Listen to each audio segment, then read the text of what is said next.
Hello and welcome back to the Sacred Money series. I'm Natalie Kent from Sacred Business, and today we have a special guest who's taken a bit of a turn in her career recently.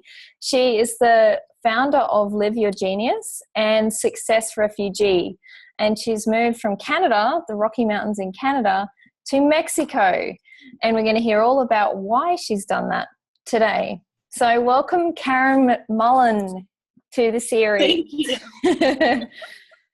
So awesome. Tell us how on earth you came from, went from being a workshop facilitator and running a team with Live Your Genius and then had a bit of a wake-up call. Yeah. So I've had my business for about 7 or 8 years. And a few years ago, I really had created everything that I had envisioned on the general gist of it all. I had a really beautiful home filled with art, had a lovely relationship with a wonderful man. I had lots of free time in my schedule, so I skied quite a lot and spent time in nature. I went to yoga. I was bringing in about $15,000 a month with my business. I was networking with many 7-figure workshop leaders and, all the kind of successful people that I had desired to be included in that community. And I actually thought that I was doing well and having everything I wanted until all of a sudden I did get a wake-up call. I realized that I actually was unhappy. I really just wanted to spend my time laying on the couch. And I encountered the system human design, which really kind of taught me that my design was, I'm meant to be full of life and really just doing the things that I have energy for. And when I started to use that filter to look at my life, I realized, wow, I actually don't really have energy for a lot of this stuff. I don't have energy to lead a business building program, which was my highest earning program at the time, called Leverage Your Genius. So that one just went right out the window right away. I don't have energy to do one-on-one sales calls. That went out the window. I don't have energy to talk to clients. That went out the window. And I just sort of started stepping off the cliff into really honoring what I actually had energy for. And then it came to a head when I went to Mexico on a vacation and I loved it so much. I felt so alive. And when I came home, I was like, I can't live here. This place feels dead. So I started selling all my stuff. I ended the relationship I was in. Wow. And I moved in with my parents for the summer. I didn't know where I was going to go. And then while I was visiting my parents, I hope this isn't too much of a saga, but while I was visiting my parents, I went out and hung out with some of my parents' friends who, they're all entrepreneurs that were very successful. One of my kind of role models, entrepreneurial role models, is a family friend, and she had a business that had like 300 or 100, I don't know how many employees, but a ton. And she went bankrupt at the end of her career, lost everything except for this little cabin that they had on the lake. And never was she so happy as when she lost it all and finally went to having a very simple life. And I could remember her in those last years of like running her business, the last maybe 10 years, and just how much it was stressful and it was aging her. And it was just, it was so hard on her, and how she just looked so free and happy now that she'd lost it all. And similar story to another friend of my mom's who, she's just at that stage of life in her 60s where retirement, and like all of a sudden her success is like, it's basically kind of looked like a lot like bullshit. meanwhile, I was getting recognized for human design at this time, and I started doing human design readings for a lot of successful people in the personal growth industry, people who I looked up to, who I was, hopefully going to become 7 figures just like them. And listening to their stories and just how, what the behind the scenes was for them, it made me question everything. And I just got to the point where all this information was coming at me right at one particular moment. And it was so uncomfortable. And I just said, fuck it. I want to know what's true. I don't care if I lose my business. I don't care if everyone won't want to hang out with me because I'm not successful anymore. I just want to know what's real. And I don't want to spend the next 30 years building a business that enslaves me and that I actually don't love.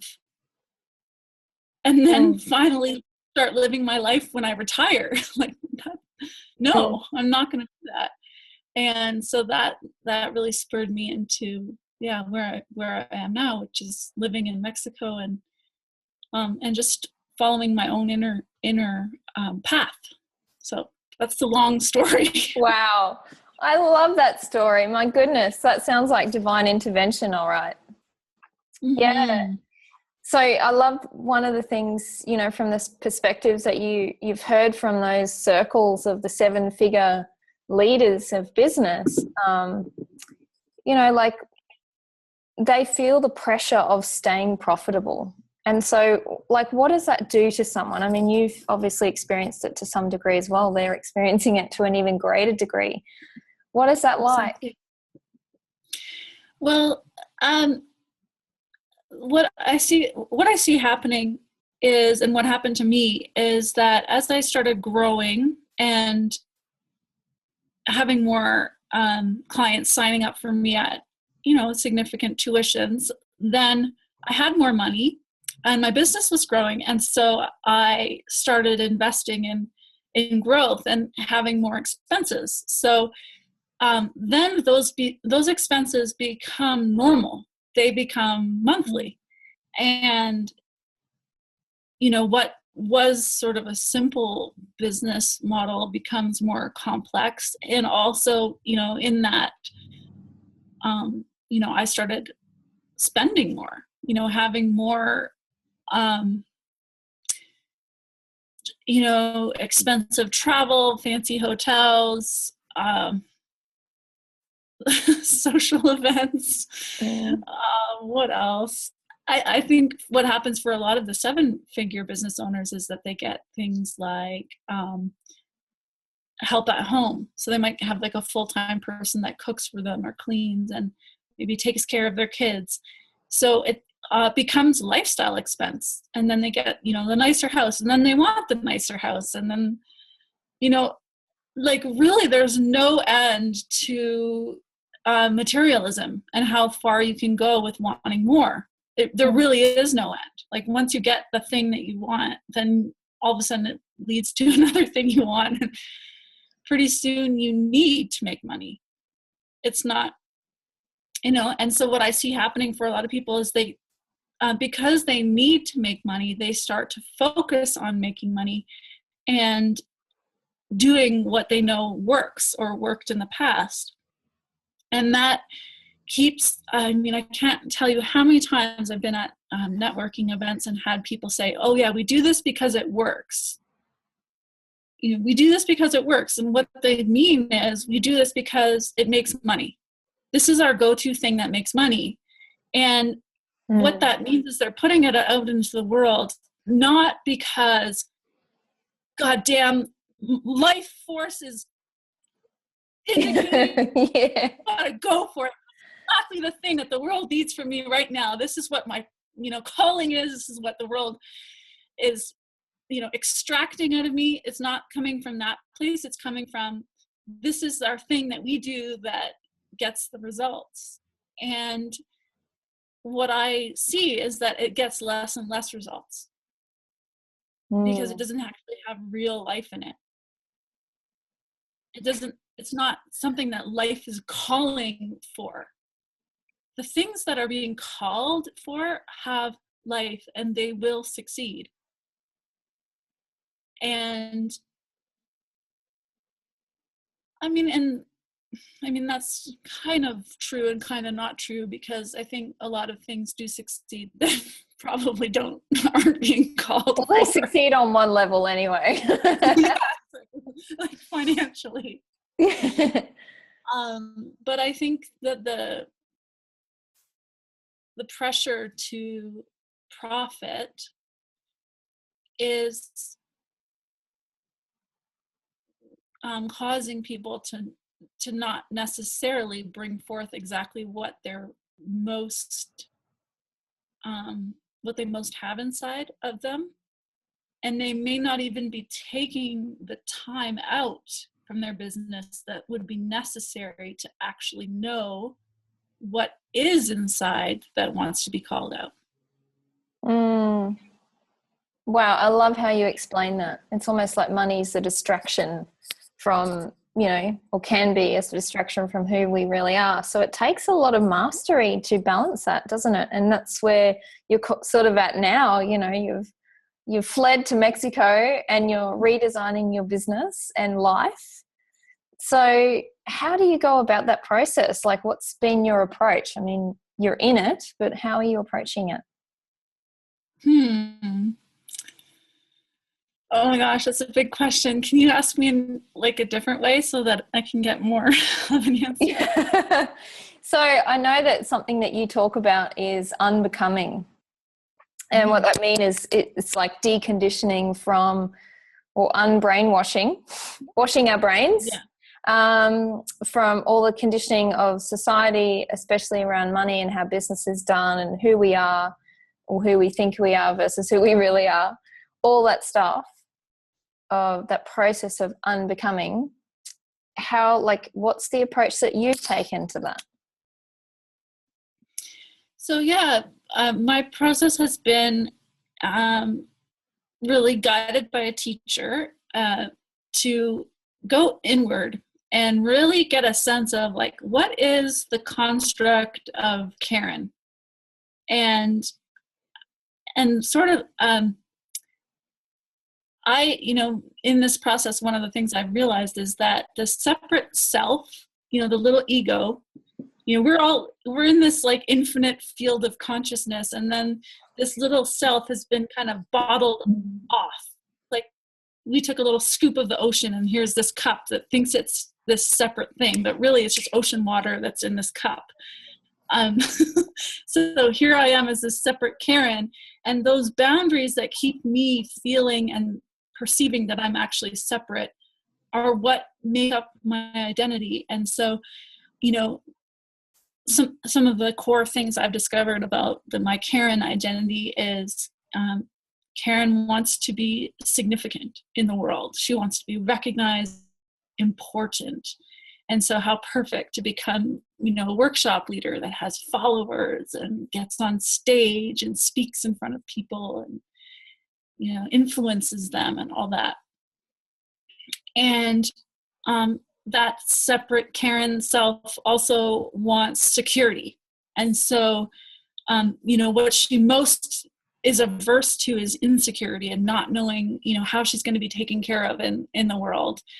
And she also wants, what was the insecurity? I can't remember too. Oh, what about the being nothing? Or I think you talked about that. Oh yeah. Well, the final one was alone. I don't want to be alone. I want to be with people. And this is very true of pretty much everyone's ego self, is that the ego does not want to be alone, because in being with others, you get yourself reflected back to you, which makes you seem very real. And the ego wants nothing more than just to be reinforced as actually existing. And it does not want to encounter really that void of nothingness at the core of who, in the heart, you ever sit alone, long enough, chances are you'll encounter that empty pit of void of nothingness, that deep, dark aloneness, emptiness, meaninglessness, futility of your life. And so since myself really just wants to be, doesn't want to be alone, insecure, or the other one, I just did all three. I was like, okay, I'm going to go live alone. I'm going to stop That's great. money-making activities. Except, I had a few gigs that I kept up that really kept me afloat this past while. But yeah, jumped off that cliff into insecurity, into aloneness, and I can't remember the other one. But really seeing those for what they are, which is false. They're not actually true. What I've discovered about security is that life provides in ways that I could never come up with when I get out of the way and let it come in. I mean, I live in the most incredible, beautiful permaculture orchard. I just went out in the orchard and picked a bunch of apples and plums, and there's avocados year round, and guavas. It's so abundant. And I couldn't have come up with that. I mean, I followed the cues from life to end up here.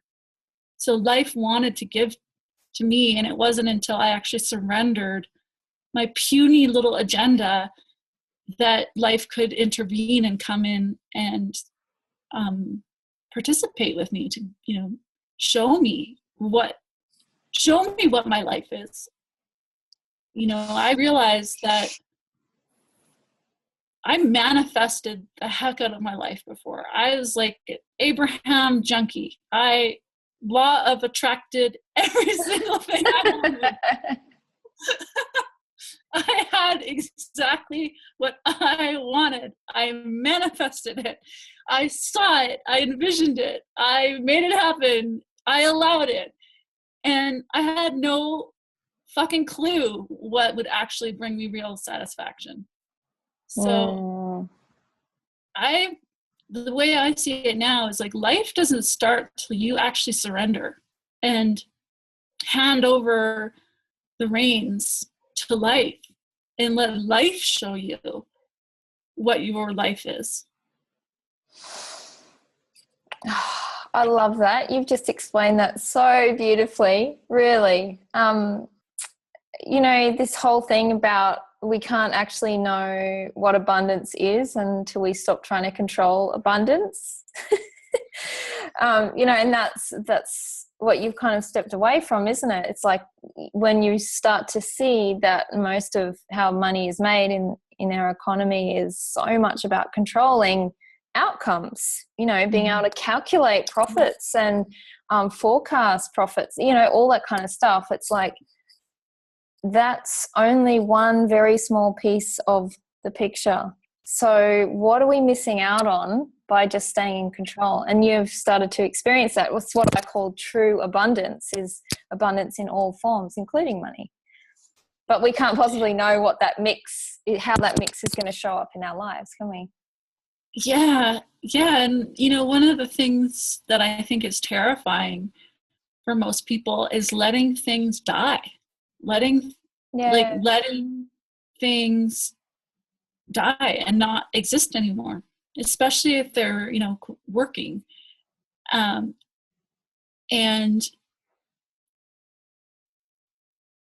having, to me, a new criteria of, is this thing, first of all, full of life for me, in that I have genuine energy to put towards it because it's just something that I want to do and I have to do. Like, what I'm finding with this new stuff that I'm creating around success BS and success refugee is like, I mean, if I wanted to, I couldn't stop myself from doing it. Like, I couldn't stop myself because it's just happening. Like I created a whole website in a day, and I hate being on the computer, and all of a sudden I'm like obsessively working on this thing. And if someone would have come in and been like, Karen, stop it, you have to, go do something else, I would have been like, no, I've got to do this because it's just happening. Like, this is what my energy is doing. This is how I'm being moved. That's the criteria, is like, is this happening and you can't stop it from happening? Because life is just moving it into the world. Or is this something that you like, oh my gosh, I can't even tell you how many things I did in my business before that were forced into being, it's so much effort. It's so unnatural. It's just not how we're meant to work at all. It's so clear to me that now. It's like anytime something's taking a lot of force or effort or it's frustrating, I mean, that's just a red flag. Yeah. Do you think that it's almost part of the journey or necessary in some way in order to find that creative urge that you talk about, like that thing that you just have to get out of you, that first of all you have to let go of all these extraneous things that are tying you down or not really part of, like that we're clinging to just because we always have, because you don't want them to die or something to die. Yeah, I really see that. I think a lot of business owners are really weighted down and bogged down by using their precious life force for things that actually aren't being asked for from the world, like from life itself, and that they don't really genuinely want to do.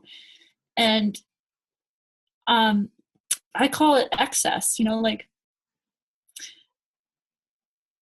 I was astounded through this process at how much of what I used to do, just a normal business operation, was completely unnecessary. I mean, my schedule before this process was, I had tons of like conversations. I was talking to people all the time. I was doing one-on-one sales.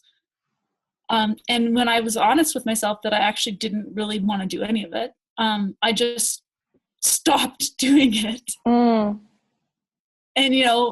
the little self, because myself, as a part of my self construct was about security, it says, oh my God, you are going to die. Yeah. If you don't have sales conversations.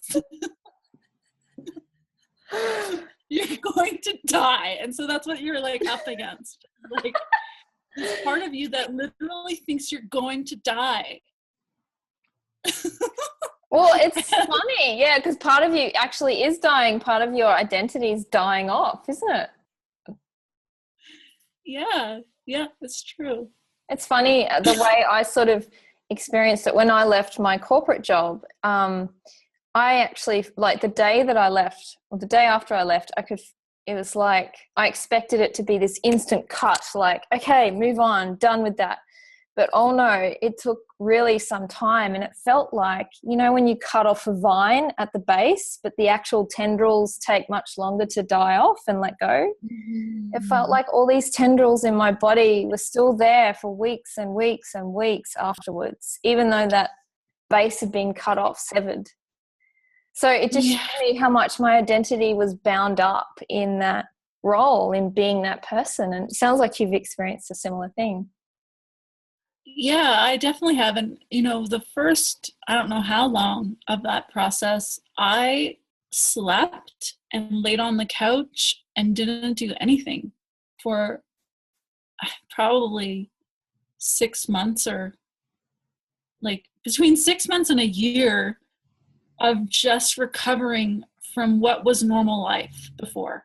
And now when I look back on that life that I had, you couldn't pay me. I would rather die than live that life. It's insane to me what is normal among most people, and I see it most in North America just because I'm interacting with Canadians and Americans, but just in our world of productivity and being profitable, I mean, it's so obvious to me that it's very unhealthy and it's conditioning. And I feel it. It's why now I live here in Mexico, because I can't imagine living in Canada.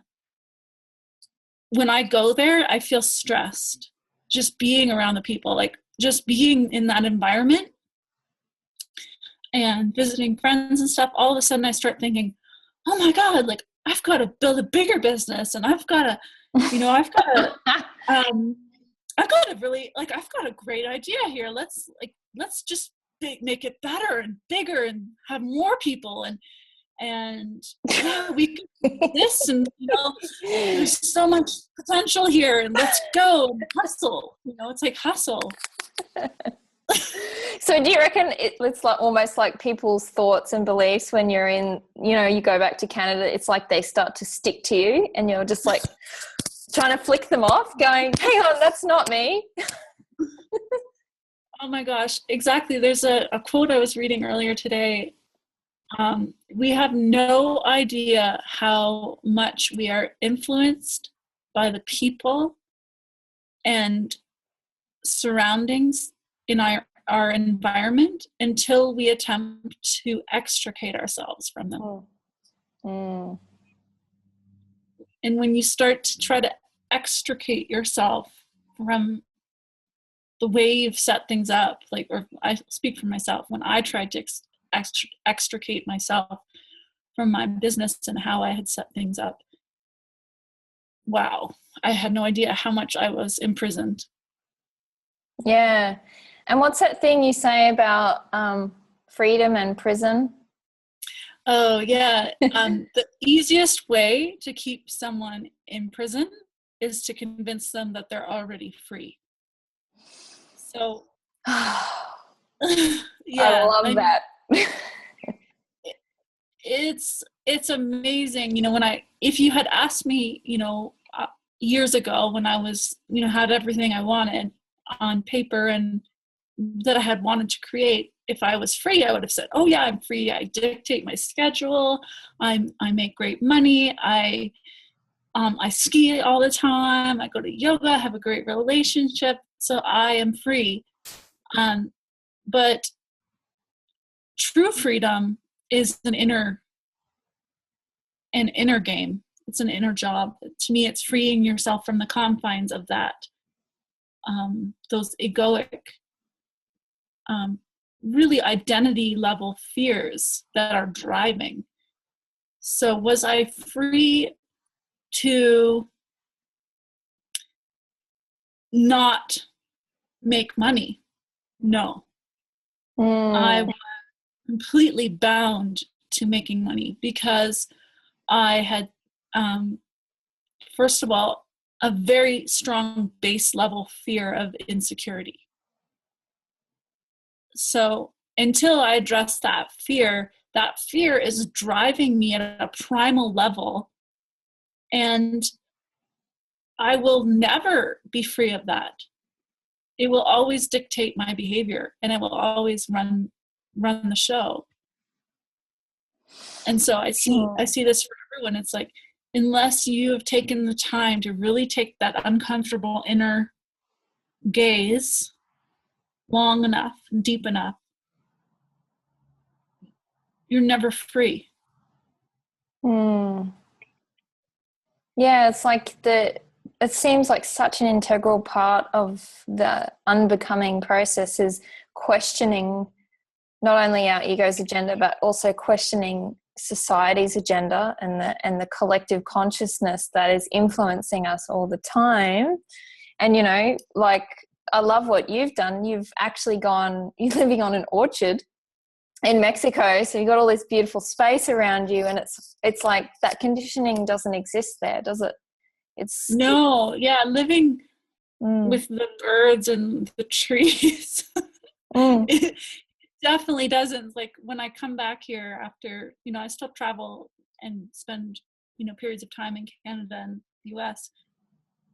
When I come back here, it's like, oh my God, I can breathe. Thank you. Yeah. It's like a new normal for you now, isn't it? Yeah, I think separating yourself and taking yourself out of that environment and really giving yourself time and space to go inside are two things that really accelerate that process of being able to release conditioning. Deconditioning or unbecoming is a natural process. It's actually something that wants to happen. Anytime your neck is screaming in pain at you, that is a deconditioning force. And if you were to stop what you're doing and really just go into that and examine it and, listen to it and pay close attention, those screaming cells would tell you exactly how to free yourself. My shoulders screamed at me for months, like while I was in this process. Like I would just journal.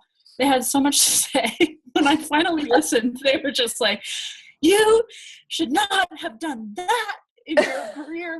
That was totally bullshit, and we didn't want to do that, and you made us do it, and fuck you for not listening, and fuck you for ignoring me this time, and so much anger in there for not listening to myself or not listening to my truth.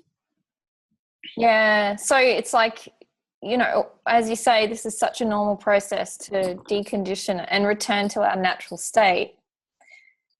All we have to do is kind of take that first step. It's just the first step we have to take that says, I'm no longer buying into the control of this or that. Yeah, and that first step, I love that you said first step. It's exactly what it is. I call it a bold step because it's an explosive intent. And that kind of, the level of intent that it takes to really, especially at the beginning, start seeing through the conditioning is, to me, it's explosive or violent in a way, because it has to come from a place of so much discomfort that you're willing. It's that moment where I said, I was like, fuck it, fuck it. I don't care what the consequences are. I want to know what's real. And I think until you get to that, like if you're happy and you really like your business and, then there's no point, just keep going. It's awesome. I mean, truly, I wish that I could have stayed happy with having whatever, like that would be great. But I became so discontent with reality as it was that my discontent built to the point where I was willing to say fuck it. And I think from there on, it's a downward slope. You've got gravity on your side. Yeah, absolutely. And so how does it feel now, where you are now, not knowing what the future holds? I feel excited. I feel, I guess in a way I kind of do have plans because I'm working on a writing project, and I have, a course with my other business that I'm going to be leading in a few months. And so I still have things going on. But it's not all roses for sure. I'm still in my own process of deconditioning, and I intend to keep going with that until, ideally I completely see through myself and become enlightened. Hopefully that will happen, but who knows? I'm not in control of that. But yeah, I'm continuing with my own process and making sure that I have the space to do that and time, because it's subtle. I noticed that when I'm, I was just up in Canada for a month doing some work. I had a few events that I was leading, and there was no forward progress with my own process during that month, like zero. I was completely influenced by the environment. And I think it's just, I don't remember what your question was, but yeah. The sense I get with you is that part of the shift has actually been about embracing the mystery in a way that you hadn't before. Is that true? Oh yeah, I think surrender is like, human design really taught me this. Human design is a system that basically, based on your birth date, tells you some information about yourself. And one of the things I love about that system is it basically dares you to wait until life brings you something before you do anything. So to stop initiating. And it's completely opposite and counterintuitive to what we're taught, especially in the business world, where it's all about create your vision, set some milestones or goals, and make it happen. If you're not making it happen, then you've got some blocks, and you deal with your inner game so that you can move forward, and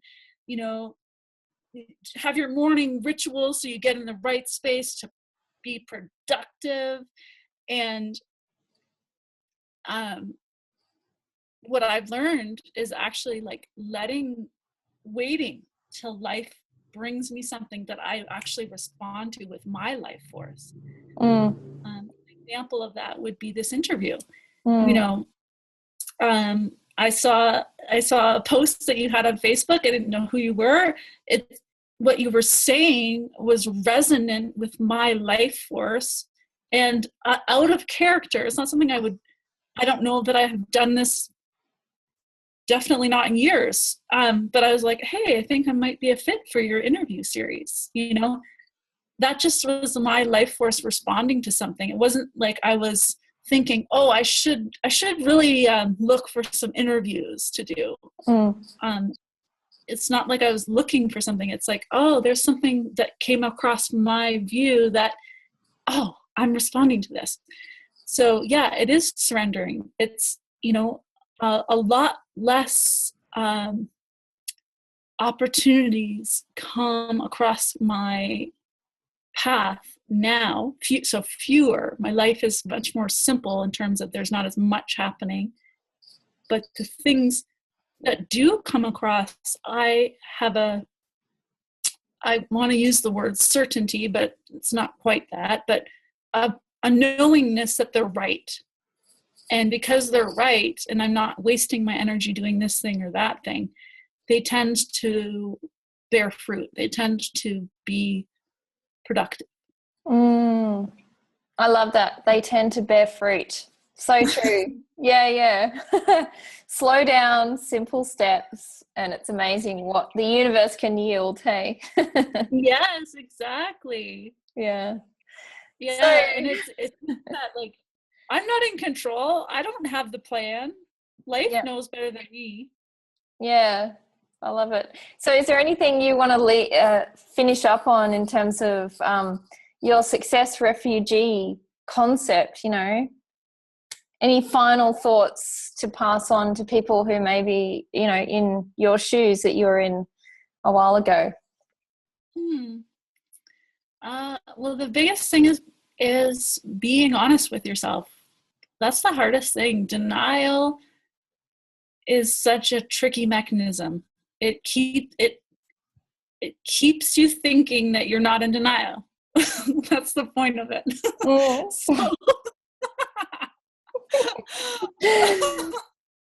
Funny that. So, I think just having the willingness to really be honest with yourself and see anything that needs to be seen, even if it's uncomfortable at first, it like seeing the truth or what's really true is so uncomfortable. It's so painful. Oh my goodness, the pain. Oof. But keeping a lie going is exhausting because you have to constantly be putting energy into it. And so, every single thing that I was so not wanting to face that I faced has freed me to the nth degree. I mean, on all levels, physically, emotionally, mentally, spiritually, just lightness. And so it's so worth it to really be honest with yourself and take that time and space to look inside. Oh, thank you, Karen. I love that. Whether you're living a life of success BS or it's something different altogether, that's such an invaluable question is, are you being honest with yourself? Are you being true to yourself? We can all hear that more often. Thank you so much, Karen. You are such an inspiring woman and your journey is incredible, and I really would love to see it, ripple beyond this interview far and wide. So your message is so important. Thank you. Thank you. It's so much fun to get to hang out with you. Yes, it is. Likewise. Thanks. Okay, so Karen's going to give us a little tour of her very cool permaculture orchard abode. Yeah. Take it away, Karen. Show you around a little. So I live in this little straw bale house. You can kind of get a feel of it there. So it's built from all eco materials, is it? Yeah, it's wow. Cool. And it's I think it's a 6-sided building, so it kind of feels like a circle. And it has an upstairs. This is where the bedroom is. And it's nestled on the top of a hill. Oh, beautiful. Wow. So it's got windows all around. What part of Mexico is this in again? It's central Mexico. It's in an area most people haven't heard of, so I usually don't bother explaining. But yeah, you can see there's like a wood stove. In the winter, it gets cool, and so I have fires. I still have fires now. Actually, I'm surprised at how cool it is in the summer because there's beautiful. A lot of thunderstorms. Yeah, so this is the view. Oh, there's wow. a lake, and there's lots of like pine trees. I have a little outdoor couch that I like to sit at. And this is a rainwater cistern that captures water for the trees. And then a little hammock. I'm going to show you my bathroom. Oh, you've got an outhouse, have you? Yeah, so this is the outhouse. It's a composting toilet. Very nice. And then this is the shower. It's an outdoor shower. And there's a solar water heater up here that heats the water. It's really great. It's super hot water, so there's no compromise there. And then water is gravity fed, so all of the water in the house is fed by gravity. Beautiful. Cool. Yeah, and then down here are the trees, and there's another house on the property that has a yoga studio and more bedrooms. So this is kind of like it's called the crown jewel. I don't know if you can see the other house. That's the roof over there. And yeah, that's my place. And what sort of fruit is it? Just fruit at the orchard? Yeah, it's There's mostly avocados. And avocados are amazing because you can harvest them year round. They grow year round and they don't ripen on the tree. So they just sit there waiting. Yeah. And then when you pick them, they start ripening. So they're always ready. And then in the winter, there's all citrus. So there's lemons, limes, grapefruit, oranges. And then now that it's summer, there's apples and plums and pears. My goodness, you're spoiled. That's awesome. What a paradise.